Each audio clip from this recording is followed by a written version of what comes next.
এই যে আজকের দিনটা না, কি বলি বলো দেখি, এতটা মনটা খারাপ খারাপ লাগে। তো এ কদিন কি আনন্দের মধ্যে ছিলাম এটা এই আজকের দিনটা বেশি করে বাঙালির, প্রত্যেকটা বাঙালির মনে মানে দুঃখজনক একটা।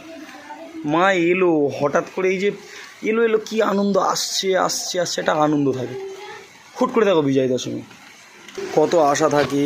এই যে ষষ্ঠীর দিন এখানে ঘুরতে যাব, সপ্তমীর দিন ওখানে যাব, অষ্টমীর দিন এখানে যাব, কত আশা থাকে, কত ভাবনা থাকে মানুষের। হুট করে সব ভাবনা শেষ। আনন্দ আনন্দ আনন্দ আনন্দ, এই আনন্দ করতে তো আনন্দ শেষ। আবার অপেক্ষা 360 দিনের। মা আসার আগের দিন খুব বৃষ্টি হয়েছিল, আর আজকে যাওয়ার দিনও দেখো সে কালকে থেকে লেগেছে, নবমী রাত থেকে লেগেছে। তো শুভ বিজয়া কী করব, জিনিস আসে চলে যায়, প্রত্যেকটা জিনিস শুরু আছে তার শেষও আছে। সবার বিজয় ভালো কাটুক, পুজোটা আশা করি সবার ভালো কেটেছে এই বছর, আমার মোটামুটি কেটেছে। শুভ বিজয়া সবাইকে, সকলে ভালো থেকে।